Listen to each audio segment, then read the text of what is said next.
Bonjour tout le monde. Donc aujourd'hui on va faire la suite du chapitre 2, la respiration dans différents milieux. Donc dans partie 3, dans partie 1, on a vu la mise en évidence de la respiration dans différents milieux de vie. On a parlé pour mettre en évidence la respiration dans différents milieux de vie, soit on utilise l'appareil oxymètre, c'est-à-dire l'appareil qui mesure la quantité de dioxygène dans le milieu, soit on utilise l'eau d'eau chaude. On a dit que quand il y a changement de la couleur de l'eau d'eau chaude, il devient trouble, l'eau d'eau chaude devient trouble automatiquement. Je dis qu'il y a le rejet de dioxyde de carbone dans le milieu, c'est-à-dire l'homme il fait des échanges gazeux respiratoires. Si je vais passer maintenant, on passe aux organes respiratoires chez l'homme, voilà. Donc chez l'homme, vous devez savoir l'appareil respiratoire. Donc pour l'appareil respiratoire chez l'homme, l'appareil respiratoire est constitué du nez, la trachée, voilà, suivez avec moi parce que ça c'est très important. La trachée se ramifie en branches, les branches se ramifient en bronchioles. On ne dit pas les bronchioles, mais ce sont des bronchioles. À l'extrémité de chaque bronchiole, on trouve des structures microscopiques, ce sont les alvéoles pulmonaires. Donc l'unité fonctionnelle de la respiration chez l'homme, c'est les alvéoles pulmonaires. On va voir pourquoi.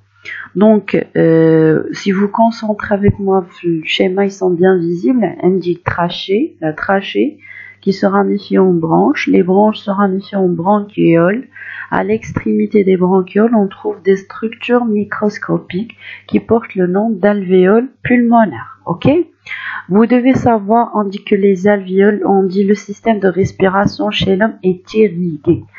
Parce qu'il est entouré, le système d'irrigation, tout simplement parce qu'il est entouré par des capillaires sanguins. On trouve des veines et des artères, d'accord? La rentrée des veines et des artères, ça va constituer des capillaires sanguins. Pourquoi? Parce que ces capillaires-là, ils servent Donc si je fais zoom au niveau des alvéoles pulmonaires, je trouve que ces alvéoles pulmonaires sont constitués de sacs aériens. Pourquoi aériens? Tout simplement parce qu'ils permettent des échanges gazeux respiratoires.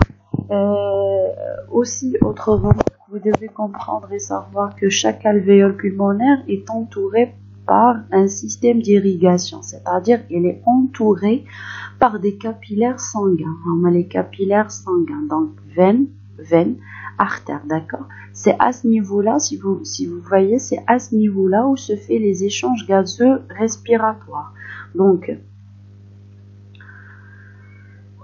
au niveau des alvéoles, le sang est riche en CO2 et pauvre en oxygène. Il se produit des échanges gazeux avec l'air alvéolaire riche en oxygène et qui contient moins de CO2. Le sang sortant s'enrichit en oxygène et s'appauvrit en CO2. Donc, alvéole pulmonaire, elle dit les capillaires sanguins, c'est à ce niveau-là où se font les échanges gazeux respiratoires. C'est pour cela on dit que si on pose la question quel est le type de respiration chez l'homme, on dit que la respiration est de type pulmonaire. Pourquoi pulmonaire? Parce que au niveau des poumons, on dit les branches qui se ramifient en bronchioles. À l'extrémité de chaque bronchiole, on trouve des sacs aériens qui portent le nom des alvéoles pulmonaires.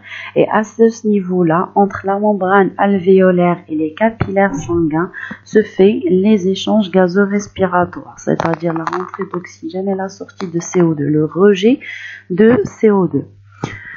Donc, si je passe la respiration chez le criquet, cette fois-ci c'est tout à fait différent. Suivez avec moi, c'est tout à fait simple. Donc si j'observe l'abdomen du criquet, je vois que l'abdomen bouge. c'est-à-dire qu'il existe des trous, des orifices respiratoires au niveau de l'abdomen du criquet qui permet la respiration. C'est pour cela, d'où le mouvement de l'abdomen du criquet. Donc si je fais zoom au niveau de l'abdomen, j'observe qu'il y a des trous, des pores au niveau de l'abdomen du criquet. Tout simplement ces pores-là portent le nom de stigmates. Donc, si on fait une coupe longitudinale au niveau de l'abdomen, qu'est-ce que j'observe? J'observe que ces orifices-là, ces stigmates, ils sont reliés par des tuyaux blancs nacrés. Ces tuyaux-là portent le nom de trachées. Ces trachées-là, ils se ramifient en trachéoles. Donc, un des stigmates, la rentrée d'oxygène et le rejet de CO2, c'est à ce niveau-là où se font les échanges gazorespiratoires chez le criquet. Les stigmates, ils sont reliés par des trachées, ce sont des tuyaux blancs nacrés, et ces tuyaux blancs nacrés se ramifient en trachéoles.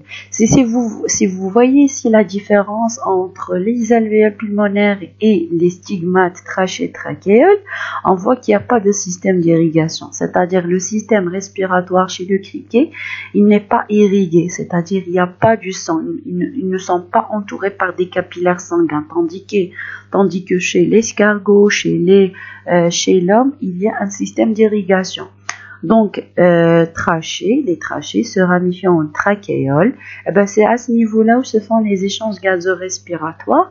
C'est pour cela que je dis que le type de la respiration chez le criquet est de type trachéenne. Je parle de la respiration trachéenne cette fois-ci. Donc, on a vu le premier type de la respiration, c'est la respiration pulmonaire chez l'homme. Pourquoi? Parce que l'homme est doté d'un système de respiration, c'est les poumons. Au niveau des poumons, on a les branches qui se ramifient aux bronchioles. À l'extrémité de chaque bronchiole, je trouve des alvéoles pulmonaires. C'est pour cela que je dis que le type de respiration est pulmonaire. Mais si je passe chez le criquet, je dis que la respiration est trachéenne. Voilà, donc ici dans les deux photos, ils sont bien visibles. Au niveau de l'abdomen du criquet, j'observe qu'il y a des trous. Ces trous-là, ils sont reliés par des tuyaux blancs nacrés. Dans la nature, ils sont blancs nacrés, ok. Les tuyaux, ils se ramifient en autre partie qui porte le nom des trachéoles. Donc voilà l'abdomen du criquet et voilà les orifices respiratoires du criquet. Ce sont les stigmates. Donc, si on ferme les stigmates, on constate que les insectes ne peuvent plus respirer. Le criquet meurt d'asphyxie, c'est-à-dire arrêt de la respiration par manque d'oxygène. Ceci prouve que l'air entre et sort par les stigmates. La bouche ne sert qu'à l'alimentation.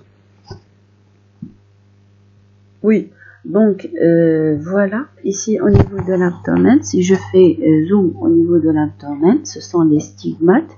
Voilà, ce sont des stigmates, ce sont des orifices qui permettent les échanges gazorespiratoires.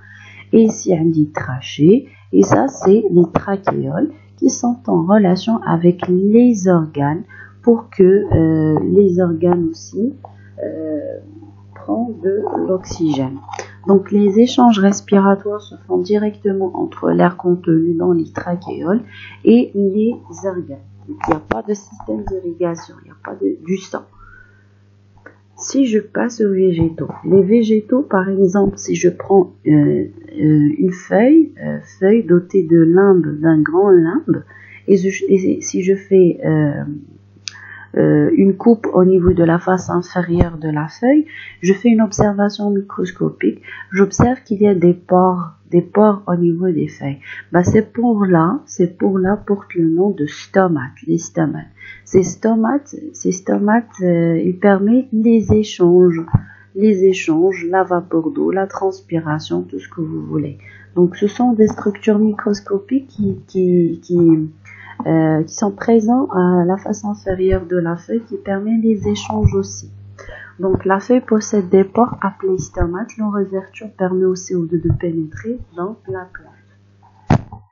Donc chez les végétaux Chlorophyllien, c'est-à-dire les plantes vertes, par exemple. Un phénomène appelé la photosynthèse aboutit à la production de dioxygène et à la capture de dioxyde de carbone par la plante. Je vais vous expliquer tout à l'heure un phénomène de la respiration. En présence de la lumière, les végétaux réalisent des échanges gazeux photosynthétiques et respiratoires. Donc si je passe encore une fois à la respiration, jusqu'à maintenant on a vu la respiration chez l'homme, c'est de type pulmonaire. On a vu la respiration chez le criquet, c'est la respiration trachéenne. Et on a vu la respiration, les organes respiratoires chez les végétaux. On a dit que là, les organes respiratoires chez les végétaux, il y a des structures microscopiques qui portent le nom des stomates. C'est à ce niveau-là où se font les échanges chez les végétaux. Maintenant, si je porte poisson, maintenant, si je vais voir les organes respiratoires chez les poissons, vous, ce qui vous intéresse, c'est au niveau de la tête. Donc, au niveau de la tête, il y a une partie cartilagineuse de l'animal, c'est cette partie-là, qui porte le nom d'opercule, d'accord? Donc, si j'enlève l'opercule, je vois qu'il y a des structures de couleur rouge brique, d'accord? Si je compte ces structures-là, 1, 2, 3, 4, bah, ce sont des branchies, voilà. Si je prends une branchie, je vois que sur chaque opercule, on trouve 4 branchies, 1, 2, 3, 4, ça diffère selon les espèces, on ne peut pas trouver toujours 4 branchies tous les poissons, mais ça dépend des espèces. Moi, je parle seulement d'espèces qui est devant vous. Donc, sous chaque opercule se trouvent 4 branchies. Voilà. Sous chaque branchie chaque branchie, je vois qu'il est constitué de plusieurs filaments. Regardez. Plusieurs filaments. Voilà des filaments.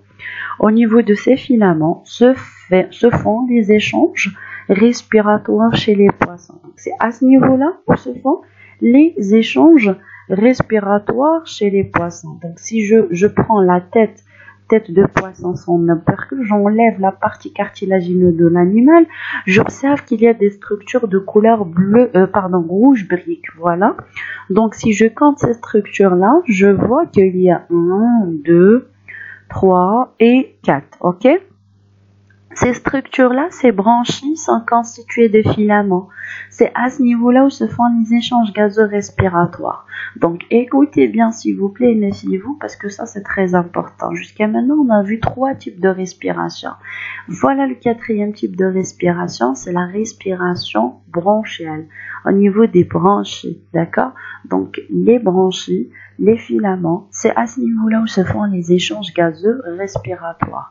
Donc, chaque filament bronchial est parcouru par des très fins vaisseaux sanguins. Ces filaments sont très richement irrigués de couleur rouge brique. Donc, exactement, il y a du sang là-dessus.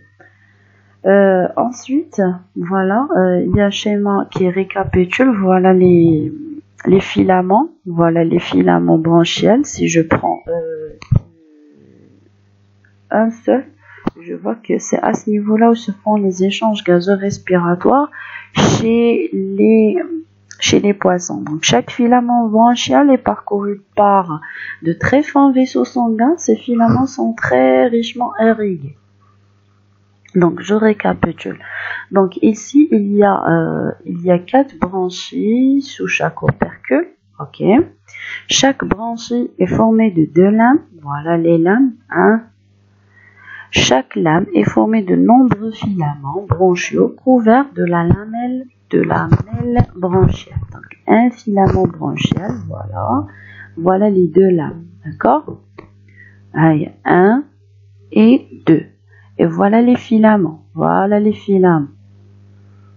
D'accord? L'irrigation sanguine à l'intérieur de 2 filaments bronchiaux, je vois qu'il y a irrigation sanguine. Ils sont entourés par des capillaires sanguins. Ok? Donc, chaque lamelle bronchiale a un très riche réseau de capillaires sanguins. Voilà, les capillaires sanguins. Donc, c'est à ce niveau-là où se font les échanges gazeux respiratoires. Donc, chaque milieu a ses propres caractéristiques et chaque être vivant a ses propres caractéristiques d'adaptation à chaque milieu. D'accord? Vous devez comprendre qu'il existe plusieurs types de respiration. Jusqu'à maintenant, on a vu qu'il y a plusieurs types de respiration. Ok? Donc, partie 2, c'est les organes respiratoires. C'est fini pour cette partie. On se rencontre à l'autre partie, Inch'Allah.